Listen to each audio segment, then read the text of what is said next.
Well, it's that time of year again. Time to take a look at some good old commercials in honor of the most commercialized holiday of the year. Now, don't get me wrong, I do enjoy Christmas for the positivity that it brings out in people, but I can't say that I'm 100% in love with this particular holiday. Sure, I tend to partake in some of the festive activities around this time of year, but for some reason or another, I just can't seem to get into the Christmas spirit like a lot of other people do. However, just because I've grown a little bit jaded of the Christmas season as a whole doesn't mean I can still celebrate it in my own little way. While other people like to celebrate this time of year with mistletoe, stockings, and presents, I tend to celebrate this time of year by reviewing and mocking some of the strangest, surreal, and the most unusual commercials that ever graced the television screen. And that's what we're going to be doing today.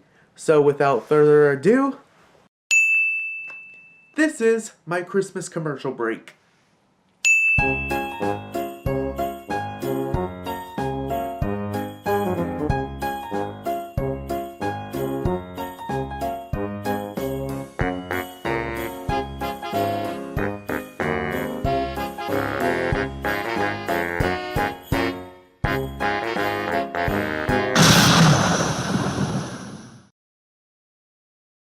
Alright, so let's start off things with a bang, or a snap, crackle, and pop to be more specific. This is the first ever commercial for Rice Krispies cereal, and right off the bat, this animation is absolutely gorgeous to look at. Seriously, just look at this. It looks like something that you will see out of a Max Fleischer cartoon, or a boss level of Cuphead from the way I'm looking at this scene, but I'm getting a little bit ahead of myself. The commercial starts off with two boys, who look like they've been wearing too much eyeshadow, as they start off their day with a bowl of cereal. Don't you like the cereal? Oh, yeah.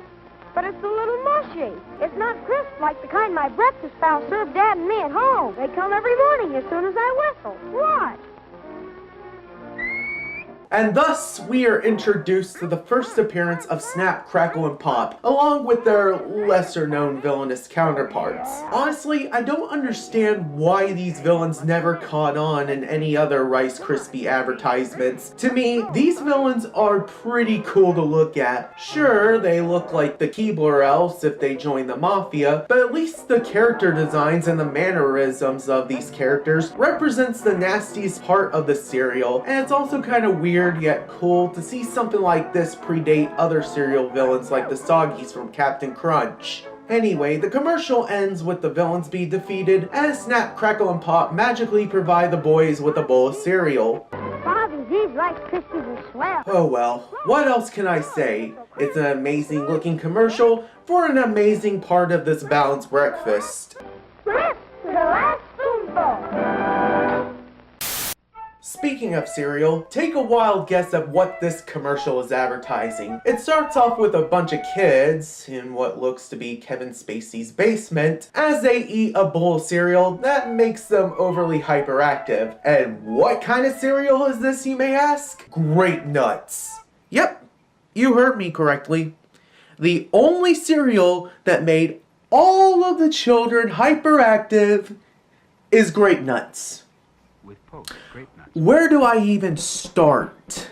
First off, why is this commercial advertising Grape Nuts to the wrong demographic? I thought the demographic was targeted towards elderly people who thought Raisin Bran wasn't as bland enough as this cereal. Secondly, who thought it was a good idea to advertise their product like this? I know it's supposed to show that the cereal is full of energy, which indicates that it's a lot healthier for you, but these kids are acting like someone just slipped Red Bull into their milk. I wonder what parents would think about this commercial. Like, would they automatically buy this product for their already hyperactive child after seeing this? I'm just gonna go on a limb and say probably not. But oh well, what else can I say? It's a very strange commercial for the world's tasteless bowl of cardboard shreddings. The energy flakes.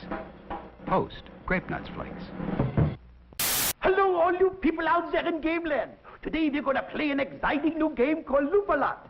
Ah, yes, Loop-A-Lot. The fidget spinners of the 1960s. While this toy isn't as bad as the Swing Wing, I can't say that it's about as fun as Monkey's Uncle or anything like that. The commercial opens with an Asian businessman. It's the centrifugal force, the in going to the out, which keeps the penny in place. Who sounds a lot like Professor Von Drake, as he starts to give a demonstration on how the game is played. But it turns out that he's completely horrible at the game, as he's being outshined by 2 children and a monkey on roller skates. Well, at least we know how Bubble started his career before Michael Jackson. But even though the commercial makes it look like this toy can be easily mastered, I'm pretty sure that it's a lot harder than it looks. I wouldn't be surprised if children were to lose more money by slinging pennies around than buying the product itself. Loop-A-Lot is a poker game.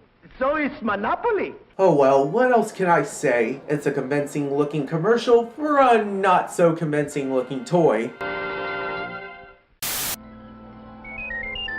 Yeah, this is pretty much the closest thing I can find to a Hanukkah-themed commercial. Sorry, Jewish friends. But hey, look on the bright side. At least you don't have a cigarette commercial that is based around your holiday. Okay, with all joking aside, this is a Tupperware commercial that doesn't even show any Tupperware. However, the only thing that it does show in this commercial is a bunch of free goodies that you can get while joining a Tupperware party. Believe it or not, the only strange thing I can gather about this commercial is that there are a total of 3 commercials, and the other 2 actually show the product itself. This must mean that the company is so insecure about their product that they need to show off free stuff in order to get your attention. It's a bowl that can keep your leftovers from going rotten. How much more convincing do you need to do? Oh well, what else can I say? It's a pointless commercial that doesn't even need to be here.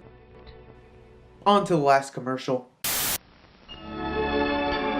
Alright, so what do we have here? We see an elderly woman in a fancy restaurant as she orders some pickles off the menu. Okay, not my first choice for an appetizer on a high-end restaurant, but whatever floats your boat. Everything seems to be all peaceful and quiet until... Oh my god! Good lord, she just went all kung lao on that mannequin.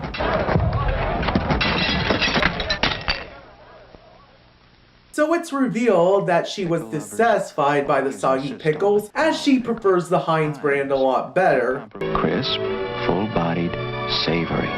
That's what makes Heinz the proud pickle. If you were the best tasting pickle, wouldn't you be proud? Well, not if it causes millions of people to get killed or injured, I wouldn't. This commercial is bizarre, outlandish, and crazy, but it's a hilarious one at that. What else can I say? It's a great commercial with an over-the-top premise. If you were the best tasting pickle, wouldn't you be proud? And that's all the commercials I have for you today. I hope you enjoyed this series of commercial reviews as much as I enjoyed taking a break from movies, because even though 2018 was a roller coaster full of ups and downs, we all need a break from something. Anyway guys, I hope you have a Merry Christmas and a Happy New Year as well. Next month, it's all back to basics. See you later guys, take care.